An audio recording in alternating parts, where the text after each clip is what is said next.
Is this thing working? Can y'all hear me? And if not, I got a really loud voice, so I have no problem projecting. But with that, good afternoon and welcome, everyone. I am Paloma Perez, the Press Secretary for the Federal Communications Commission.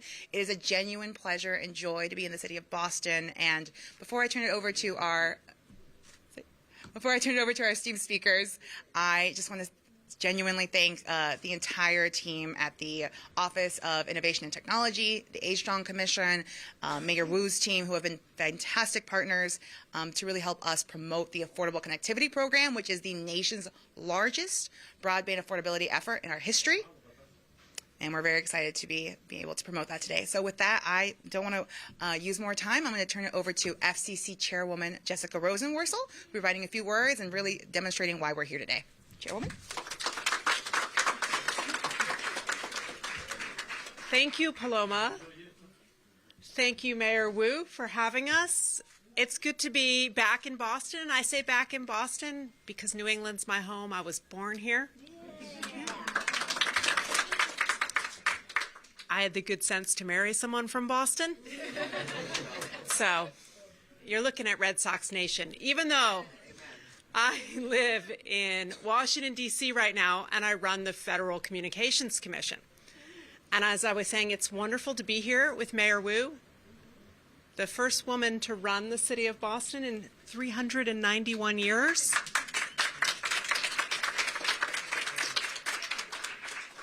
So I'm the first woman to run the Federal Communications Commission in history, but that's just 87 years. And you know, the thing about that, about being first, is that you don't have time to waste. You got to get things done. And one of the things that I want to get done is close the digital divide.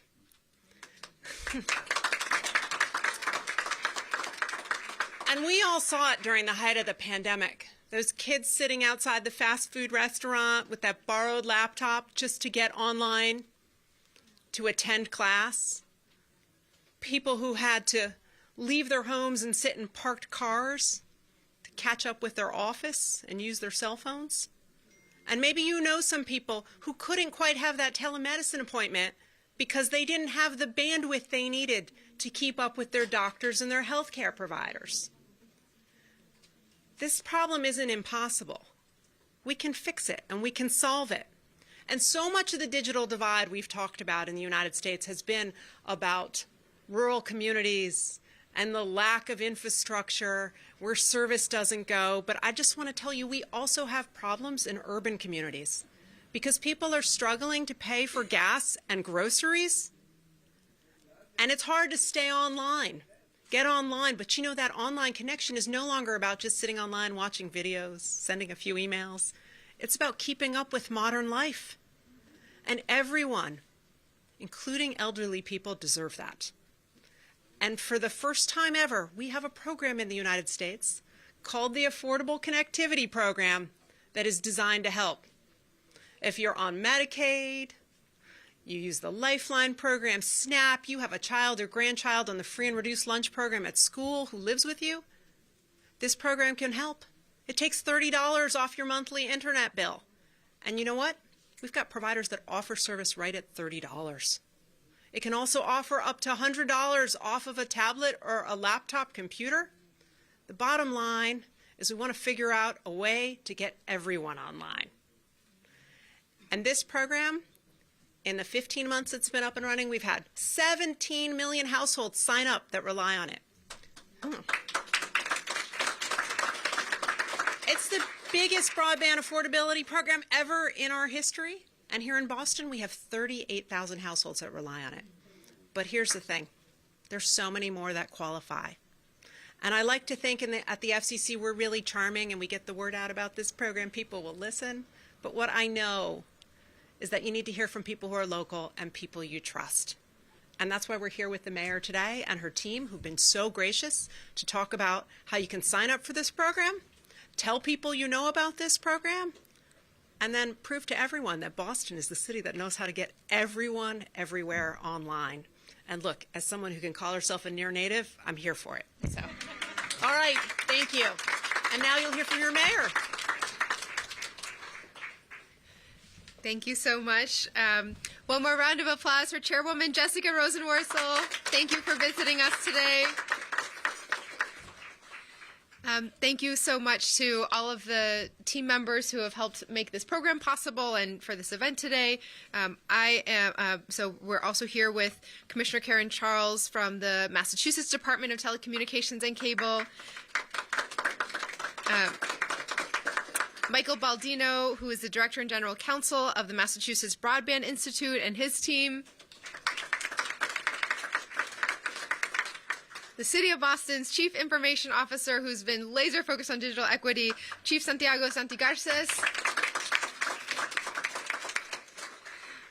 And we're thrilled to always stay connected with our community members, and particularly seniors in our community, through our Age Strong Commission. Commissioner Emily Shea is here, and our Chief of Human Services, Jose Masso, are both are here. And thank you, Sam Kim from our Intergovernmental Relations team for making sure that our connections to Washington and the programs that we can set up are making the most use of resources available for our residents here in the City of Boston. There are many, many people in this room who have been focused on digital equity because we understand how much it affects so many parts of our lives today, from applying for jobs for kids or grandkids, from connecting with family and being able to FaceTime or stay updated with what's happening in all of your family members, to accessing healthcare and critical services, or sometimes tuning into a neighborhood meeting or a city hearing that is happening so that we can make that more convenient and accessible as well. I want to especially thank folks who are putting a lot of their time into this. The Deputy Director of the National Digital Inclusion Alliance, Gina Cooper-Benjamin, is here. Deputy Grandmaster of Prince Hall Grand Lodge, Mr. Justin Petty, is here. Senior Director of Counseling and Support Services from Ethos, Bob Connors. And co-founder and executive director of Excel Education, Don Sands. And I know Tech Goes Home and Mass Competitive Partnership, many, many other partners are here in this room. We want to make sure that from our littlest learners to our age-strong community members, everyone in between, every generation, every family is able to access not only the connection from getting online affordably, reliably, but also have the skills and know-how and have the equipment that you need, the tablets or laptops. We think of it in partnership as a couple different, the three legs of the stool, as I know Tech Goes Home talks about it, and it's our job to focus on all three of them with every possible way we can get information out to residents. We saw that during the height of the pandemic, everything changed in how we communicate with each other, and many who could not afford internet access or who had not received some of the skills training or equipment were very much faced with additional barriers with services. I remember being online and trying to oversee Zoom kindergarten for my older son in that period, and about half the class was on any given day. A couple students, you could tell you couldn't hear the connection very clearly. Sometimes the teacher's connection when they were based in our schools was in and out. And so we are really trying to take the lessons learned there, keep what worked. Right? We want to bring back in person as much as possible, have community spaces and events. But there were many more people who were able to access conversations and important meetings because you don't have to leave and find your way down to City Hall every single time. And so we want to keep that while continuing to expand who has supports in accessing the skills, the equipment, the connection to do that. Here in Boston, some of the actions that I'll report on that our team has been leading. Last fall, we published a digital equity assessment identifying the communities and spaces with the most urgent need, because we want to start there and really target resources. And worked with our federal delegation, thank you Senator Markey, Senator Warren, Congresswoman Presley, and the entire delegation, to secure millions of dollars in funding to provide laptops and home internet service to more than 23,000 residents across public housing and the Boston Public Schools. Today, we're partnering with local community organizations and other cities across Massachusetts to coordinate our efforts and help bridge those gaps where they still are. Last month, we are very grateful to receive a grant from the FCC, thank you, to help raise awareness around the connectivity program and host events like this to get people signed up. In Boston, more than 34,000 households have access to affordable internet access through this program. And the commissioner has issued, the chairwoman has issued a challenge that we like to be a winning championship city here in Boston. So we want to get our numbers up and take full advantage of the program here. And we want to connect, if anyone here today could use that $30 a month off your annual internet bill or use help navigating, access a laptop or a tablet, we want to get you signed up right here and right now. So after this program, team members from the FCC, from our city's Department of Innovation and Technology, and the Age Strong Commission will be able to help anyone enroll who is here. And there are service providers who can help immediately apply that ACP discount to applicants' bills if you're approved here. So that means you could walk out of this very room today with a lower internet bill. And hopefully, when you do so, also take on the responsibility of being an ambassador for us. Spread the word. You all are our best way to get information out. Tell your friends and family and neighbors. This is a program that is available nationally, which means the cities that, when there's a pool of resources available federally, it's on us to grab our share of that and make sure that we're spreading the word and take full advantage.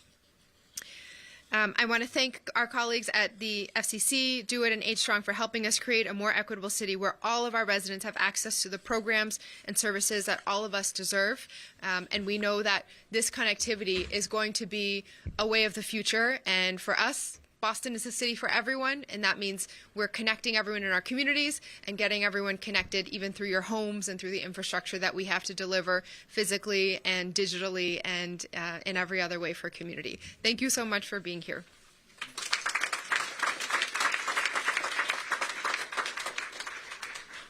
Thank you so much, Mayor Wu, for your leadership. I don't think we could say it much better ourselves. But with that, I do want to invite to the podium Chief Information Officer Santiago Garces, who has, I know, been instrumental in this work. So I want to give him an opportunity to speak on it.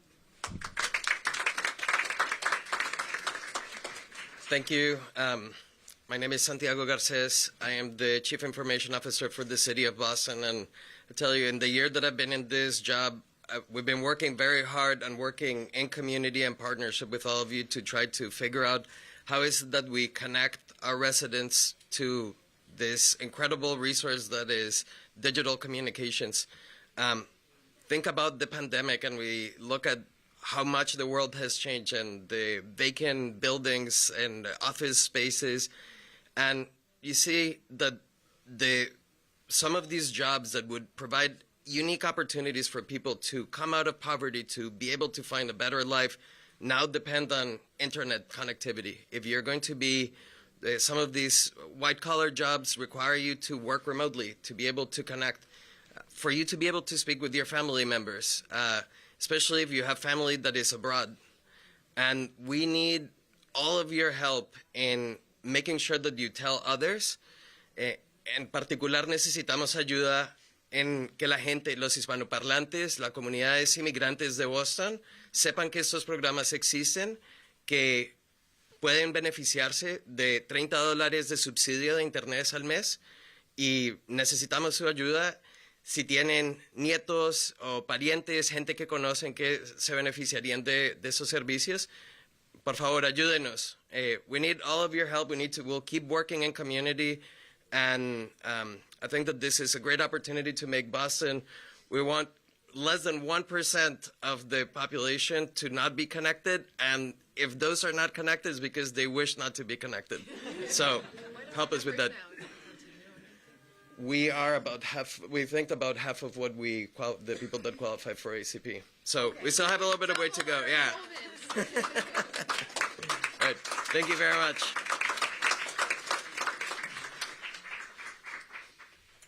Thanks so much, Santiago. And I think ultimately we're going to close this program, or at least our last speaker is a face that's familiar to many in this building, Mr. James Border, who is a long-term resident and is a direct beneficiary from the Affordable Connectivity Program, which I think ultimately does demonstrate that we can recite stats, we can recite data, but really it's the impact household by household that this program has had and will have on many more families who are eligible. So, Mr. James Porta, I invite you to the podium. I'd love to hear about your experience with our program.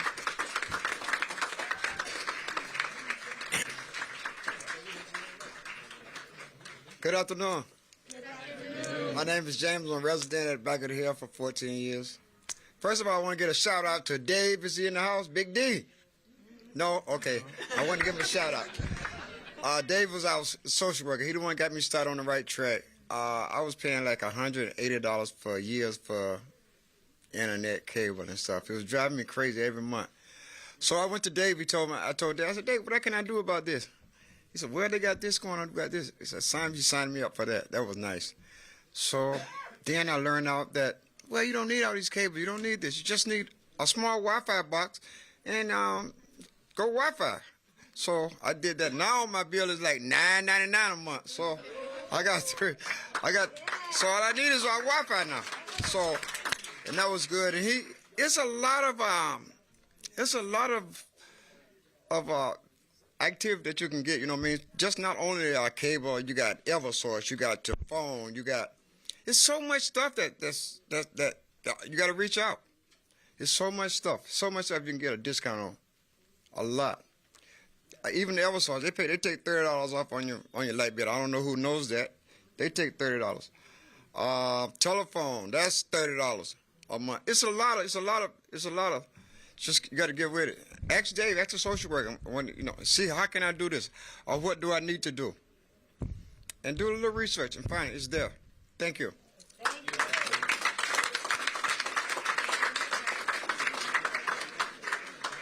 Oh my gosh, amazing, amazing. Thank you to both the amazing volunteers in this building.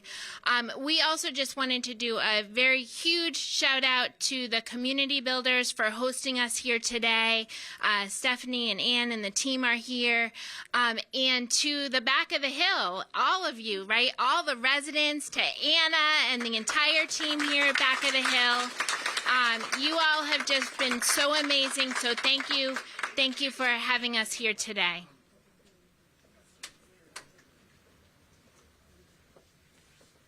Thank you so much, Commissioner. And with that, I will turn it to Mayor Wu for some closing remarks, and then we'll be able to take a couple of questions from press. I'm good. Thank you, everyone, so much for being here. This is so important, and the fact that you're spending your time with us to be able to spread the word will make such a difference for all of our families throughout the city. Thank you for being here. Thank you.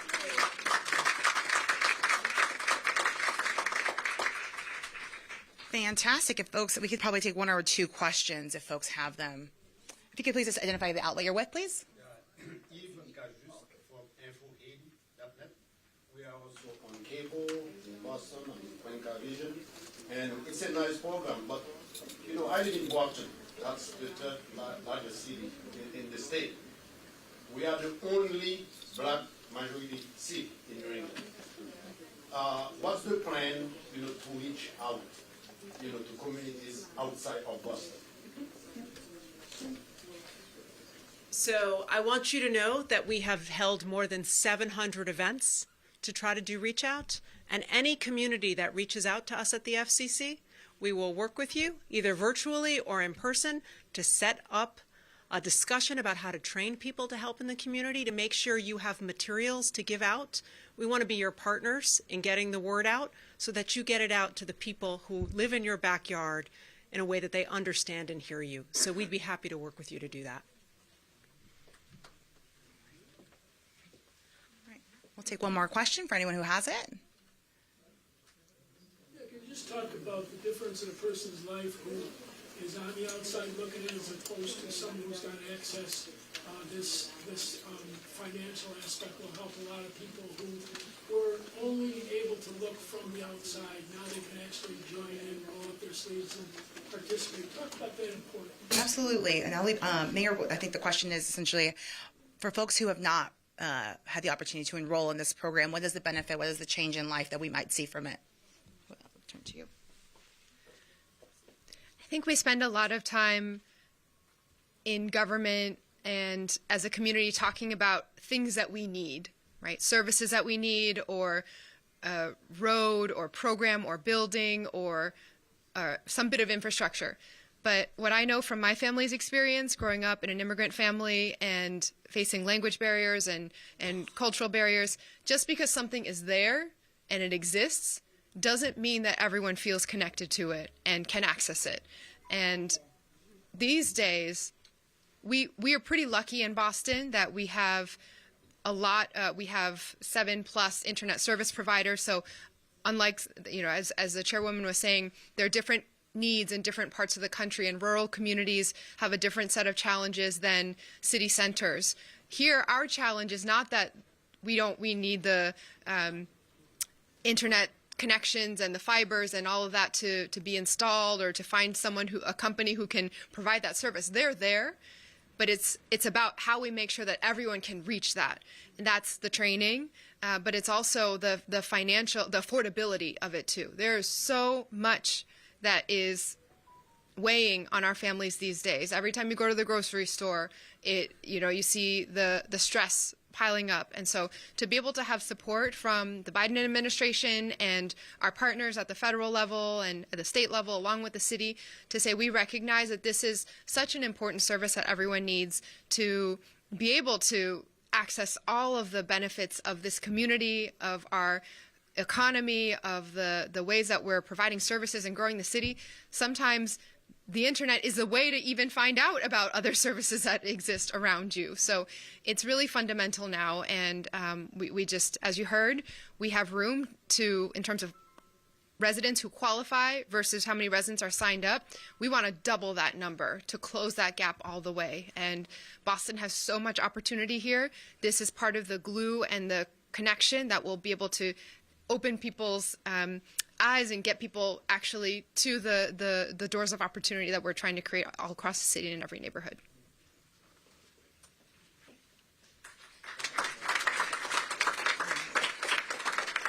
Thank you, Mayor Wu. And with that, I will close our program. And I just want to share something really quickly, because I think what you just shared really resonated with me, because I too am a child of immigrants, Mexico and Peru. And the success and the life I've been able to lead would have not been possible without internet connections. I'm the first person in my family to graduate college. I now stand before you as the press secretary of the FCC.